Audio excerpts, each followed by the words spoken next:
विद्यार्थी मित्रांनो, इयत्ता 11वीचं अर्थशास्त्राचं पुस्तक तुम्ही पाहिलेलं असेल. अर्थशास्त्राचा 11वीचा अभ्यासक्रम एकूण 10 प्रकरणामध्ये विभागलेला आहे. त्यामधील पहिलं प्रकरण आहे अर्थशास्त्रातील मूलभूत संकल्पना. दुसरं प्रकरण आहे पैसा. तिसरं प्रकरण आहे विभाजन मूल्य. चौथं प्रकरण आहे महाराष्ट्राची अर्थव्यवस्था. पाचवं प्रकरण आहे भारतातील ग्रामीण विकास. सहावं प्रकरण आहे भारतातील लोकसंख्या. सातवं प्रकरण आहे भारतातील बेरोजगारी. आठवं प्रकरण आहे भारतातील दारिद्र्य. नववं प्रकरण आहे भारताचे 1991 पासूनचे आर्थिक धोरण. आणि 10वं प्रकरण आहे भारतातील आर्थिक नियोजन. विद्यार्थ्यांनो, पहिलं प्रकरण हे ऑनलाईनमध्ये पूर्ण झालेलं आहे. आता ऑफलाईनमध्ये आपणाला पहिल्या प्रकरणाचा विचार करावयाचा आहे. पहिलं प्रकरण अर्थशास्त्रातील आहे. अर्थशास्त्रातील मूलभूत संकल्पना. या प्रकरणामध्ये आपणाला अर्थशास्त्र कशाला म्हणायचं,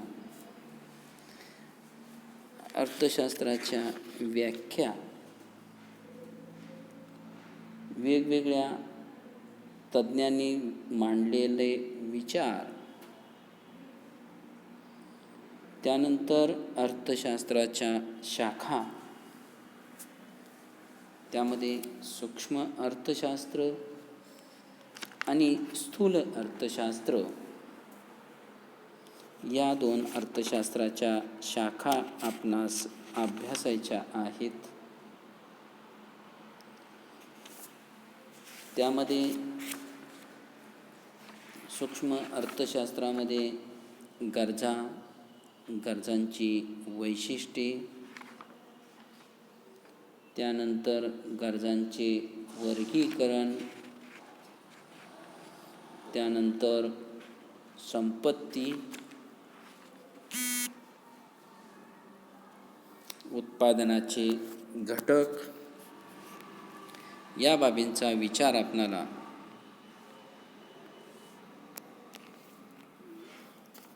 सूक्ष्म अर्थशास्त्रामध्ये करावयाचा आहे. स्थूल अर्थशास्त्रामध्ये आपणाला स्थूल अर्थशास्त्राच्या मूलभूत संकल्पना कोणत्या आहेत, त्याचबरोबर आर्थिक वृद्धी, आर्थिक विकास, राष्ट्रीय उत्पन्न कशाला म्हणायचं, याही बाबींचा विचार आपल्याला या प्रकरणामध्ये करावयाचा आहे. सुरुवातीला आपण अर्थशास्त्रामध्ये असेल किंवा अगदी सुरुवातीपासून नवनवीन वैज्ञानिक शोध लावणे आणि नवीन गोष्टी शोधून काढणे या बाबींचा ठसा आजच्या जगावर उमटलेला आहे. शास्त्रातील लक्षणीय प्रगतीमुळे शास्त्र म्हणजे नेमकं काय, या प्रश्नाचा शोध लावण्याचा आपण प्रयत्न करू लागतो. शास्त्र जे आहे, हे शास्त्र ही एक पद्धतशीर मांडणीची ज्ञात शाखा आहे. शास्त्राचे दोन प्रकार आहेत, नैसर्गिक शास्त्र आणि सामाजिक शास्त्र. Natural science and social science. आता नैसर्गिक शास्त्र कशाला म्हणायचं?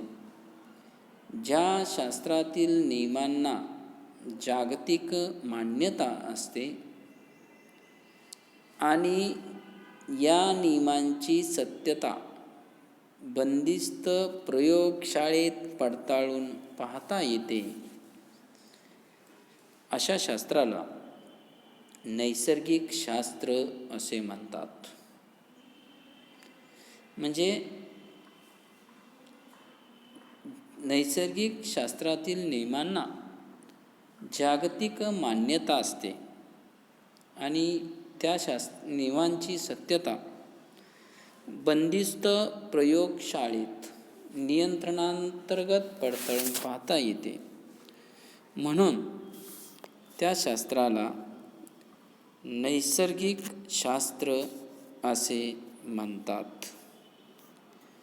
कारण नैसर्गिक शास्त्र हे किंवा नैसर्गिक शास्त्रातील जे नियम आहेत हे नियम अचूक असतात. प्रयोग व अनुमान यावर आधारित अभ्यासामुळे या शास्त्राला तंतोतंत शास्त्र म्हणूनही ओळखलं जातं. आता नैसर्गिक शास्त्र जे आहे, या शास्त्रामध्ये कोणत्या शास्त्राचा समावेश होतो? तर गणित, पदार्थविज्ञान, ज्यालाच आपण भौतिकशास्त्र म्हणतो, रसायनशास्त्र, या शास्त्राचा समावेश नैसर्गिक शास्त्रामध्ये होतो. सामाजिक दुसरं शास्त्र आहे ते म्हणजे सामाजिक शास्त्र. आता जे सामाजिक शास्त्र आहे, या सामाजिक शास्त्रास वर्तणूकशास्त्र किंवा अमूर्तशास्त्र असेही म्हणतात. त्याला इंग्रजीमध्ये सोशल सायन्स असा शब्दप्रयोग वापरला जातो. या सामाजिक शास्त्रात मानवी वर्तणुकीच्या कोणत्या ना कोणत्या पैलूंचा अभ्यास केला जातो. मानसशास्त्र असेल, अर्थशास्त्र असेल, समाजशास्त्र असेल, राज्यशास्त्र असेल, की या सर्व शास्त्रामध्ये मानवी वर्तणुकीचा अभ्यास केला जातो. सामाजिक शास्त्र जे आहे, हे सामाजिक शास्त्र मानव समूहातील एक घटक असून त्या संदर्भाने त्याच्या सामाजिक घटकाबाबत ते ज्ञान देत असते. मानवी वर्तणूक जी असते, ही मानवी वर्तणूक बंदिस्त प्रयोगशाळेत तपासता येत नाही. कारण सामाजिक शास्त्रातील जे नियम आहेत, हे नियम बंदिस्त प्रयोगशाळेत तपासता येत नाहीत. तर नैसर्गिक शास्त्रातील नियम जे आहेत, हे नियम बंदिस्त प्रयोगशाळेत तपासता येतात. मानवी वर्तणूक ही बंदिस्त प्रयोगशाळेत तपासून पाहता येत नाही. तसेच ती नियंत्रित पद्धतीनेही अभ्यासता येत नाही. सामाजिक शास्त्राच्या नियमांना वैश्विक मान्यता नसते. मात्र हे नियम जे आहेत, हे नियम मानवी प्रवृत्तीच्या संदर्भाने केलेली सर्वसाधारण विधाने असतात. आता नैसर्गिक शास्त्रामध्ये ज्या शास्त्रांचा समावेश होतो ते शास्त्र म्हणजे पदार्थविज्ञानशास्त्र, गणित आणि रसायनशास्त्र. तर सामाजिक शास्त्रामध्ये ज्या शास्त्रांचा विचार केला जातो ते म्हणजे मानसशास्त्र, राज्यशास्त्र, अर्थशास्त्र, या शास्त्रांचा अभ्यास सामाजिक शास्त्रात केला जातो. आता आपणाला अर्थशास्त्र आणि अर्थशास्त्र म्हणजे नेमकं काय याचा विचार आपणाला करावयाचा आहे. तर अर्थशास्त्र जे आहे, हे अर्थशास्त्र हे एक सामाजिक शास्त्र आहे.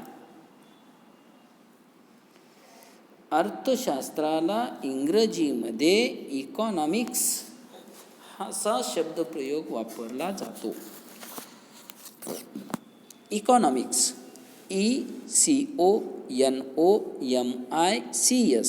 इकॉनॉमिक्स असा शब्दप्रयोग वापरला जातो.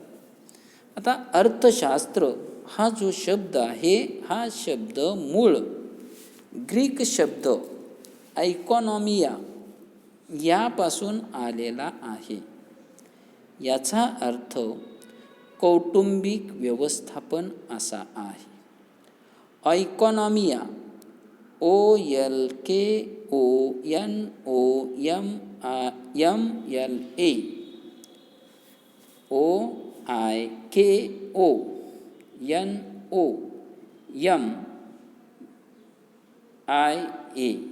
इकॉनॉमिया त्यापासून हा शब्द आलेला आहे. आता पॉल सॅम्युएल्सन हा एक अर्थशास्त्रज्ञ किंवा शास्त्रज्ञ होऊन गेला. सॅम्युएल्सन अर्थशास्त्रज्ञ आहे. आता या अर्थशास्त्रज्ञांनी अर्थशास्त्राचे वर्णन सामाजिक शास्त्रांची राणी असे केले आहे. म्हणजे सामाजिक शास्त्राची राणी असं अर्थशास्त्राला दर्जा दिलेला आहे. म्हणजे अर्थशास्त्र जे आहे, ज्याला आपण इकॉनॉमिक्स असं म्हणतो, या अर्थशास्त्राला सामाजिक शास्त्राची राणी असं सॅम्युएल्सन या अर्थशास्त्रज्ञानं पदवी बहाल केली. आता अर्थशास्त्र हे मानवाच्या आर्थिक वर्तणुकीच्या अभ्यासाशी निगडीत आहे. म्हणजे अर्थशास्त्रामध्ये मानवाच्या ज्या आर्थिक वर्तणुकी आहेत, या आर्थिक वर्तणुकीचा अभ्यास मानसशास्त्रात न करता तो अर्थशास्त्रात केला जातो. या अर्थशास्त्रातून मानव आपल्या अमर्यादित गरजा मर्यादित साधनाद्वारे कशा पूर्ण करता येतात याचा विचार करत असतो. कारण मानवाच्या गरजा ज्या आहेत, या गरजा अमर्यादित आहेत आणि या अमर्यादित गरजा मर्यादित साधनाद्वारे पूर्ण केल्या जातात. आणि ती जी साधने आहेत, ही साधने पर्यायी उपयोगाची आहेत. आता अर्थशास्त्राच्या काही प्रसिद्ध व्याख्यांचा अभ्यास या ठिकाणी आपणाला करावयाचा आहे. म्हणजे अर्थशास्त्र म्हणजे नेमकं काय, या अर्थशास्त्राच्या कोणकोणत्या व्याख्या आहेत. आता कौटिल्य फोटो आहे, पाहता येतोय तुम्हाला. ह्या कौटिल्य यांनी अर्थशास्त्रीय दृष्टिकोन मांडलेला आहे. आता कौटिल्य यांच्या मते अर्थ म्हणजे संपत्ती, ज्याला आपण वेल्थ म्हणतो. संपत्ती कशाला म्हणायचं, तर संपत्तीची व्याख्या आहे, आपण पुढं अभ्यासणारच आहोत. ज्या वस्तूला बाजारमूल्य असते व त्याच वस्तूंची देवाणघेवाण करता येते, अशा वस्तूला संपत्ती असं संबोधलं जातं. मग कौटिल्य यांच्या मते अर्थ म्हणजे संपत्ती आणि शास्त्र म्हणजे विज्ञान. म्हणूनच अर्थशास्त्र म्हणजे संपत्तीचे संपादन आणि व्यवस्थापन होय, असं कौटिल्य यांनी अर्थशास्त्रीय दृष्टिकोन मांडलेला आहे. आता कौटिल्य यांनी जो अर्थशास्त्रीय दृष्टिकोन मांडलेला आहे, या अर्थशास्त्रीय दृष्टिकोनात कुठल्या महत्त्वाच्या मुद्द्यांचा विचार केलेला आहे? तर सरकार किंवा राज्य असेल तर त्या राज्यांची महत्त्वपूर्ण भूमिका. त्यानंतर संपत्ती निर्माण करण्यावर लक्ष केंद्रित करून राज्याचे कल्याण. त्यानंतर सुशासनासाठी कार्यक्षम प्रशासन यंत्रणेची आवश्यकता. आणि अर्थशास्त्रामध्ये राजकीय कल्पनांचे संकलन याचा विचार या कौटिल्य यांच्या अर्थशास्त्रीय दृष्टिकोनात केलेला दिसून येतो. आता कौटिल्य म्हणजे नेमकं काय? तर कौटिल्य हे मौर्य कालखंडातील एक महान राजकारणी, तत्वज्ञानी, अर्थशास्त्रज्ञ व राजकीय सल्लागार ते होते. तसेच त्यांना चाणक्य म्हणूनही ओळखले जाते. त्यांनी प्राचीन भारतातील अर्थव्यवस्थेवर अर्थशास्त्र हा राजकीय ग्रंथ त्यांनी लिहिलेला आहे. त्यानंतर अर्थशास्त्रीय दुसरा अर्थतज्ञ आहे तो म्हणजे ॲडम स्मिथ. आता आपल्याला अर्थशास्त्राच्या व्याख्या पाहायच्या आहेत विद्यार्थ्यांनो. आता अर्थशास्त्राच्या व्याख्यामध्ये आपल्याला ॲडम स्मिथची व्याख्या पाहायची आहे. तर ॲडम स्मिथ यांची संपत्ती संबंधी अर्थशास्त्राची व्याख्या विचारात घ्यायची आहे. आता ॲडम स्मिथ जे आहेत, या ॲडम स्मिथ यांना सनातनवादी अर्थशास्त्रज्ञ म्हणून ओळखले जातात. सनातन अगदी पुरातन काळातील अर्थतज्ञ म्हणून ॲडम स्मिथचा उल्लेख केला जातो. ॲडम स्मिथ बरोबरच ॲडम स्मिथ, डेव्हिड रिकार्डो, जे.बी. से यांचाही समावेश सनातनवादी अर्थशास्त्रज्ञ म्हणून केला जातो. त्याचबरोबर ॲडम स्मिथ यांना अर्थशास्त्राचे जनक म्हणून ओळखले जाते. आता ॲडम स्मिथ यांना अर्थशास्त्राचं जनक म्हणून का ओळखलं जातं? तर ॲडम स्मिथ यांनी 1776 मध्ये त्यांनी एक ग्रंथ प्रकाशित केला होता. त्या ग्रंथाचं संक्षिप्त रूपात मराठीत नाव आहे राष्ट्राची संपत्ती. त्याला इंग्रजीमध्ये वेल्थ ऑफ नेशन असं म्हटलं जातं. विस्तृत रूपामध्ये या ग्रंथाचं नाव आहे and inquiry into the nature and causes of the wealth of nations. या नावाचा त्यांनी एक ग्रंथ 1776 मध्ये मांडला. आणि या ग्रंथाला एवढी प्रसिद्धी मिळाली की त्या ग्रंथातील विश्लेषण विचारात घेऊन ॲडम स्मिथ यांना अर्थशास्त्राचे जनक ही पदवी बहाल करण्यात आली. कारण यांच्या ग्रंथातील विवेचनावरूनच अर्थशास्त्राला स्वतंत्र शास्त्र म्हणून दर्जा बहाल करण्यात आला.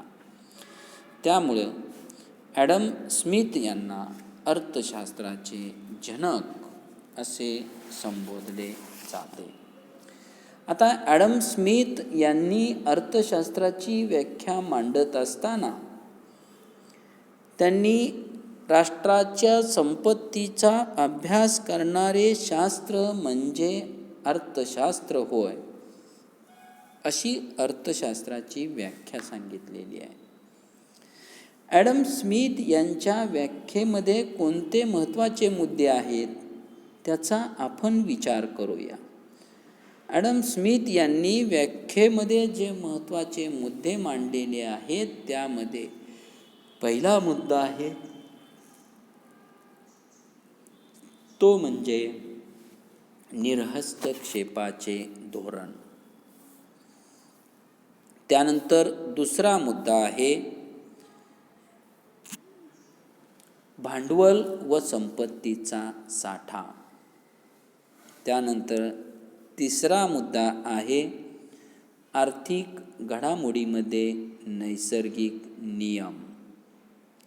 आणि चौथा मुद्दा आहे वृद्धीच्या सिद्धांतामध्ये श्रम विभाजन या विशिष्ट पैलूला त्यांनी महत्त्व दिलेलं आहे. विद्यार्थ्यांनो, ॲडम स्मिथ यांनी निर्हस्तक्षेप धोरणाचा जास्त पुरस्कार केलेला आहे. ॲडम स्मिथ यांच्या मतानुसार सरकारनं कोणत्याही प्रकारचा हस्तक्षेप करता कामा नये, तर सरकारने निर्हस्तक्षेपाचे धोरणच स्वीकारलं पाहिजे. म्हणजेच सरकारनं कोणत्याही बाबतीत हस्तक्षेप करून चालणार नाही. ॲडम स्मिथ यांच्या म्हणण्यानुसार प्रत्येक व्यक्ती ही स्वार्थी आहे.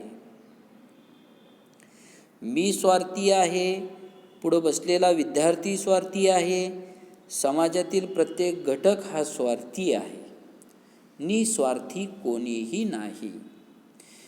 मग ॲडम स्मिथ असं म्हणतात, प्रत्येकजण स्वार्थी असेल तर प्रत्येकजण स्वतःचा स्वार्थ स्वतः साधण्याचा प्रयत्न करणार आहे आणि प्रत्येकाने स्वतःचा स्वार्थ स्वतः साधण्याचा प्रयत्न केला की आपोआप समाजाचा स्वार्थ साधला जाणार आहे आणि समाजाचा स्वार्थ साधला गेला की आपोआप देशांचा आर्थिक विकास होणार आहे. म्हणून सरकारनं कोणत्याही प्रकारचा हस्तक्षेप करता कामा नये. सरकारनं फक्त देशाचा आर्थिक विकास कसा होत जातोय हे पाहत बसायचं काम करायचं की जेणेकरून निर्हस्तक्षेपाचं धोरण त्या ठिकाणी सरकारनं स्वीकारायचं. आता ॲडम स्मिथ जे आहेत, या ॲडम स्मिथ यांना अर्थशास्त्राचं जनक असं संबोधलं जातं. कारण अर्थशास्त्राविषयी जे विश्लेषण आहे हे विश्लेषण ॲडम स्मिथ यांनी राष्ट्राची संपत्ती या ग्रंथात अगदी विस्तृतपणे मांडलेलं दिसून येतं. त्यानंतर दुसऱ्या अर्थतज्ञाची व्याख्या आहे ती म्हणजे प्राध्यापक आल्फ्रेड मार्शल. तुम्हाला ऑनलाईन शिकवताना सुद्धा मॅडमनी सांगितलं असेल की आल्फ्रेड मार्शल यांची कल्याणकारी अर्थशास्त्राची व्याख्या, त्या व्याख्येचं स्पष्टीकरण मॅडमनी तुम्हाला सांगितलेलं असेल. प्राध्यापक आल्फ्रेड मार्शल यांनी कल्याणकारी अर्थशास्त्राची व्याख्या मांडली. ॲडम स्मिथ यांना नवसनातनवादी अर्थशास्त्रज्ञ म्हणून आल्फ्रेड मार्शल यांना ओळखलं जातं. ॲडम स्मिथ यांना सनातनवादी अर्थशास्त्रज्ञ म्हणून ओळखलं जातं, तर आल्फ्रेड मार्शल यांना नवसनातनवादी अर्थशास्त्रज्ञ म्हणून त्यांचा उल्लेख केला जातो. ज्या पद्धतीनं ॲडम स्मिथ यांनी 1776 राष्ट्राची संपत्ती हा ग्रंथ मांडला आणि त्या ग्रंथाला अधिक प्रसिद्धी मिळाली, त्याच पद्धतीनं आल्फ्रेड मार्शल यांनी 1890 साली एक ग्रंथ लिहिला, प्रिन्सिपल्स ऑफ इकॉनॉमिक्स. इंग्लिशमध्ये प्रिन्सिपल्स ऑफ इकॉनॉमिक्स असं त्या ग्रंथाला म्हटलं जातं. मराठीमध्ये त्या ग्रंथाला अर्थशास्त्राची मूलतत्वे असं म्हटलं जातं. आणि हा ग्रंथ 1890मध्ये प्रसिद्ध झाला आणि हा ग्रंथही अधिक प्रसिद्ध पावलेला दिसून येतो. आल्फ्रेड मार्शल यांच्या मते अर्थशास्त्र हे मानवी कल्याणाचा अभ्यास करणारे शास्त्र होय. म्हणजे ॲडम स्मिथ यांनी राष्ट्राच्या संपत्तीवर अधिक भर दिला, तर आल्फ्रेड मार्शल यांनी आर्थिक मानवी कल्याणावर अधिक भर दिलेला दिसून येतो. म्हणून आल्फ्रेड मार्शल यांच्या म्हणण्यानुसार मानवी कल्याणाचा अभ्यास करणारे शास्त्र म्हणजे अर्थशास्त्र होय, अशी व्याख्या आल्फ्रेड मार्शल यांनी मांडली. म्हणजे मानवी कल्याण या बाबीवर त्यांनी अधिक जोर दिलेला दिसून येतो. म्हणूनच त्यांनी व्याख्येमध्ये सांगितले, मानवी कल्याणाचा अभ्यास करणारे शास्त्र म्हणजे अर्थशास्त्र होय. आणि या शास्त्रात प्राप्ती आणि आवश्यकतेनुसार उपलब्ध साधनांचा पर्याप्त वापर यासंबंधी वैयक्तिक व सामाजिक वर्तणुकीचा अभ्यास केला जातो.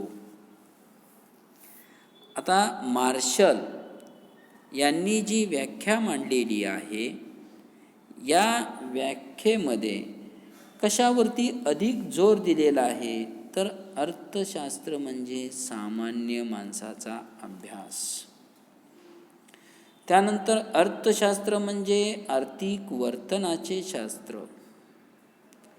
अर्थशास्त्र म्हणजे भौतिक कल्याणाचा अभ्यास. आणि अर्थशास्त्र केवळ संपत्तीचा अभ्यास नाही, या बाबीवर अधिक जोर आल्फ्रेड मार्शल यांनी दिलेला दिसून येतो. त्यानंतर तिसरा अर्थशास्त्रज्ञ आहे रॉबिन्स, लिओनेल रॉबिन्स. आता लिओनेल रॉबिन्स यांनी अर्थशास्त्राची व्याख्या मांडत असताना दुर्मिळतेवर अधिक भर दिलेला दिसून येतो. अर्थशास्त्राची ही रॉबिन्स यांनी मांडलेली व्याख्या जी आहे, ही व्याख्या अतिशय प्रसिद्ध व्याख्या म्हणून ओळखली जाते. 1932मध्ये अर्थशास्त्राचे स्वरूप व महत्त्व, and essay on the nature and significance of economic science हे पुस्तक त्यांनी प्रकाशित केले. आणि या पुस्तकामध्ये अर्थशास्त्राची दुर्मिळतेवर आधारित व्याख्या सांगितली. आता रॉबिन्स यांनी दुर्मिळतेवर आधारित जी व्याख्या सांगितलेली आहे, त्या व्याख्येमध्ये काय सांगितले, तर अमर्यादित गरजा आणि मर्यादित परंतु दुर्मिळ व पर्यायी उपयोगाची साधने यांचा मेळ घालताना करण्यात येणाऱ्या मानवी वर्तनाचा अभ्यास ज्या शास्त्रात केला जातो, त्या शास्त्रास अर्थशास्त्र असे म्हणतात. म्हणजे अर्थशास्त्राची ही दुर्मिळतेवर आधारित जी व्याख्या आहे, ही व्याख्या अधिक लोकप्रिय पावलेली आहे. व्याख्या मांडत असताना रॉबिन्स यांनी असं स्पष्ट केलंय की अमर्यादित गरजा आणि मर्यादित परंतु पर्यायी उपयोगाची साधने यांचा मेळ घालण्याच्या दृष्टीने मानवी प्रयत्नांचा अभ्यास ज्या शास्त्रात केला जातो, त्या शास्त्रास अर्थशास्त्र असे म्हणतात, अशी व्याख्या अर्थशास्त्राची केलेली दिसून येते. आता रॉबिन्स यांच्या व्याख्येतील आपल्याला महत्त्वाच्या मुद्द्यांचा जर विचार करावयाचा झाला तर त्यांनी कशावर अधिक जोर दिलेला आहे, तर अमर्यादित गरजा, त्यानंतर मर्यादित साधने, गरजांचा प्राधान्यक्रम आणि साधनांचे पर्यायी उपयोग, या बाबीवर अल्फ्रेड रॉबिन्स यांनी जास्त जोर दिलेला दिसून येतो. रॉबिन्स यांच्या म्हणण्यानुसार मानवाच्या गरजा ह्या अमर्यादित असतात, की कोणतीही व्यक्ती गरजा पूर्ण झालेल्या आहेत असं म्हणू शकत नाही. एक गरज पूर्ण झाली की लगेच दुसरी गरज निर्माण होते. आपणाकडं सायकल असावी असं वाटतं. आपली सायकल घेण्याची गरज पूर्ण झाली की आपणाकडे मोटारसायकल असावी असं आपणास वाटतं. मोटारसायकलची गरज पूर्ण झाली की आपणाकडे 4 चाकी गाडी असावी असं वाटतं. ती गरज पूर्ण झाली की आपल्याकडे आलिशान बंगला असावा असं वाटतं. म्हणजेच प्रत्येकाच्या गरजा ह्या अमर्यादित आहेत आणि गरजा पूर्ण करणारी जी साधने आहेत ही साधने मात्र मर्यादित आहेत. आता गरजा पूर्ण करणारी जी साधने आहेत ही साधने म्हणजेच पैसा. प्रत्येक व्यक्तीकडं पैसा हा मर्यादित आहे, कारण अमर्यादित गरजा या मर्यादित साधनांच्या साह्यानं आपणास पूर्ण करावयाच्या आहेत. त्याचबरोबर गरजांचा प्राधान्यक्रम, म्हणजे आपल्या गरजा ह्या अमर्यादित आहेत आणि ह्या ज्या गरजा आहेत या गरजा पूर्ण करण्यासाठी आपण गरजांना प्राधान्यक्रम देतो. प्राधान्यक्रम म्हणजे कसं, की समजा आपल्याकडे 10 रुपये आहेत. आपल्याकडं 10 रुपये आहेत म्हटल्यानंतर आपणाला पेनही घ्यावयाचा आहे आणि आपणास शाळेत भूक लागलेली आहे, त्यासाठी नाश्ताही करावयाचा आहे. त्यावेळेस आपण काय करतो, गरजांना प्राधान्यक्रम देतो. अगोदर पेन घेणं गरजेचं आहे की नाश्ता करणं गरजेचं आहे. पेनचीही किंमत 10 रुपये आहे, नाश्ताही 10 रुपये असा आहे. त्यावेळेस आपण काय करतो गरजांना प्राधान्यक्रम देतो.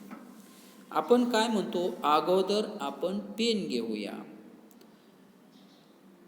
त्यानंतर आपण नाश्ता करण्याला प्राधान्य देऊया.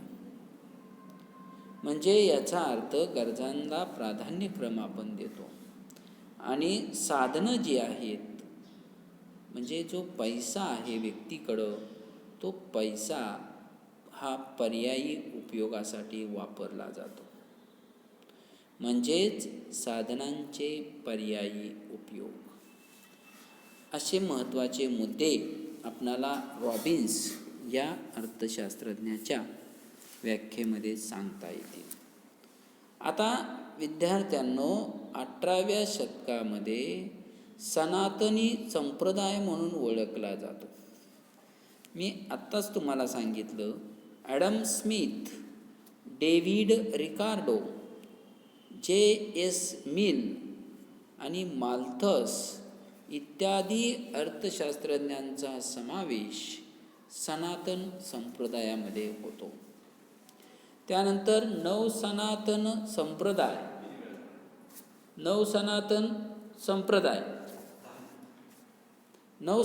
संप्रदाय जो आहे तो 19वे शतक आणि 20व्या शतकाच्या सुरुवातीचा जो अर्धा भाग आहे त्या भागामधील जो अर्थतज्ञाचा गट येतो त्यांना नव सनातन संप्रदाय म्हणून ओळखलं जातं. आता नव सनातन संप्रदायामध्ये कोणत्या कोणत्या अर्थतज्ञाचा उल्लेख होतो तर आत्ताच आपण पाहिलं आल्फ्रेड मार्शल, A.C. पिगू आणि आयर्विंग फिशर या अर्थतज्ञाचा समावेश हा नव सनातन संप्रदायात होतो. त्यानंतर तिसरा आहे तो म्हणजे आधुनिक संप्रदाय. आता आधुनिक संप्रदाय 20व्या शतकापासून जो सुरू झालेला संप्रदाय आहे त्या संप्रदायाला आधुनिक संप्रदाय असं संबोधलं जातं. आता आधुनिक संप्रदायामध्ये कुणाचा समावेश होतो तर J.M. केन्स, रॉबिन्स, सॅम्युएल्सन इत्यादी अर्थशास्त्रज्ञांचा समावेश हा आधुनिक संप्रदायामध्ये होत असतो. आता विद्यार्थ्यांनो, आपण आज पहिल्या प्रकरणामध्ये नैसर्गिक शास्त्र, सामाजिक शास्त्र, त्यानंतर अर्थशास्त्राचा अर्थ पण विचारात घेतला. त्यामध्ये अर्थशास्त्र हे सामाजिक शास्त्र आहे असं आपण विचारात घेतलं. अर्थशास्त्राला इंग्रजीमध्ये इकॉनॉमिक्स असा शब्दप्रयोग वापरला जातो हाही भाग आपण पाहिला. विद्यार्थ्यांनो, इकॉनॉमिक्सचा यस काढला की त्याचा अर्थ काय होतो माहिती आहे का? केवळ आर्थिक असा अर्थ होतो. म्हणजे ECONOMIC याचा अर्थ आर्थिक असा होतो आणि केवळ पुढं यस लावल्यामुळं त्याचा अर्थ अर्थशास्त्र असा होतो. त्यामुळं जर आपल्याला अर्थशास्त्राला इंग्रजीमध्ये कधी उल्लेख करावयाचा झाला तर इकॉनॉमिक असा कधीही उल्लेख करावयाचा नाही, तर इकॉनॉमिक्स असा उल्लेख त्या शब्दाचा करावयाचा आहे. त्यानंतर आपण अर्थशास्त्राच्या वेगवेगळ्या शास्त्रज्ञांनी दिलेल्या व्याख्या आपण विचारात घेतल्या.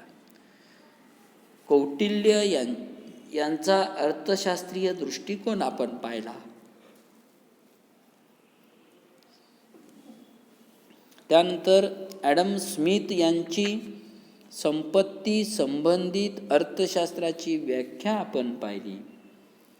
त्यांनी राष्ट्राची संपत्ती हा ग्रंथ लिहिला 1776 तो ग्रंथ जास्त प्रसिद्ध पावला.